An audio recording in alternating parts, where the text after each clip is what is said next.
यदि आप पत्नी हैं तो आपको क्या करना चाहिए क्या नहीं। ध्यान रहे, आप घर की लक्ष्मी हैं। आपके संयम और शील के वातावरण से ही घर स्वर्ग बन सकता है। अधिक धन और वस्तुओं से सुख नहीं होता, किंतु सुंदर वर्ताव से सुख भी नहीं होता। आप कम खर्चीली बने, आपकी प्रिय सुदर्शनशील होए, प्रतिभागी बने। चलिए वीडियो को शुरू करते हैं। आप किसी की तनिक भी नहीं सह सकती, क्योंकि आप बहुत बड़े घराने की लड़की हैं। बहुत मिजाजदार औरत हैं। कोई चलेगा डार डार तो आप चलेगी पात पात। आपके पति घर में पैर रखते ही आपसे डर जाते हैं। सास ससुर तक आपसे कड़ी बात नहीं कर सकते। जब से आप ससुराल में पधारी हैं, ससुराल वाले आपसे पनाह मान लिए हैं। आपकी पूरे घर पर ही नहीं बल्कि टोले महल्लों वालों पर भी धाक जम गई है। आपको लोग यमदूत से भी अधिक डरते हैं। मजाल है कोई आपसे कोई चू कर दे। किसी के चू पू करने से आप उसे 10 बार धमक बैठाती है। ऐसा करने में आपको बहुत बड़ा स्वाभिमान है, परंतु आप ठंडे दिल से विचारिए कि आप किधर जा रहे हैं। आपने जब से ससुराल में पैर रखे, सास जी को तो घी की मक्खी समझ ली, फिर ननद किस खेत की मूली है। उससे तो दिन रात घर का काम काज करवाते रहने में ही आपकी प्रसन्नता है। ससुर जी भी ठहरे बुढ़े, साठी बुद्धि नाठी होती है। पतिदेव जवान है, परंतु आपके विचार से वे निपट भेदू है, क्योंकि वे बूढ़े माता पिता के पीछे मारते रहते हैं। देवर भतीजे की तो आपकी दृष्टि में गिनती ही नहीं है। सबसे लंबी चौड़ी बुद्धि तो केवल आपकी है। यह बुद्धि का प्रमाद आपको कहाँ ले जाएगा। आप स्वयं गंभीरता से विचारें कि आप किधर जा रहे हैं।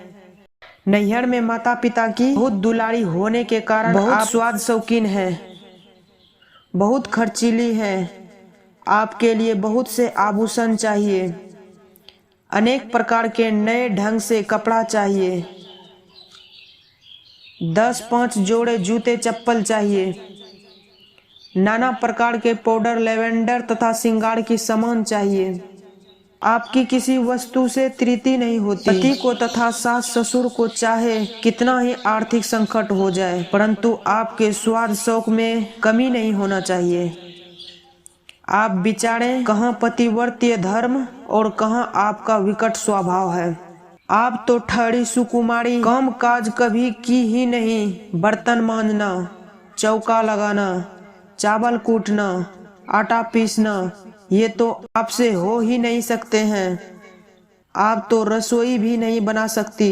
2 दिन कहीं आपको रसोई घर में जाना हुआ तो आप बीमार पड़ जाती है। बूढ़ी सास और ननद 2 टहलुई आपको मिली ही है।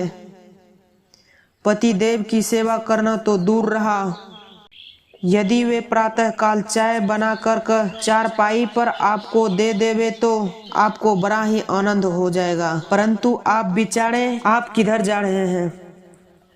ध्यान रहे, 10 दिन के पश्चात आप भी किसी बहू की सास हो सकती हैं। अपनी सास की सेवा न करेगी तो अपनी बहू की सेवा प्राप्त कैसे हो सकता है। सेवा करने की आप क्या अधिकारिणी होगी।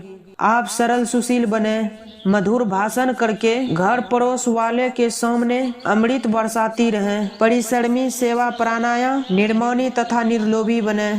आपका आचरण ऐसा होना चाहिए कि आपसे सास ससुर, देवर ननद, देवरान जेठान तथा पति परिवार सब प्रसन्न रहे। क्षमाशील तथा देवी बने, पति परायणा बने।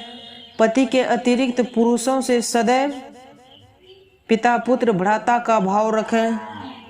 सत्संग प्रेमी, सद्ग्रंथ सद्विचार अनुरागी बने और अपना जीवन सुधारें।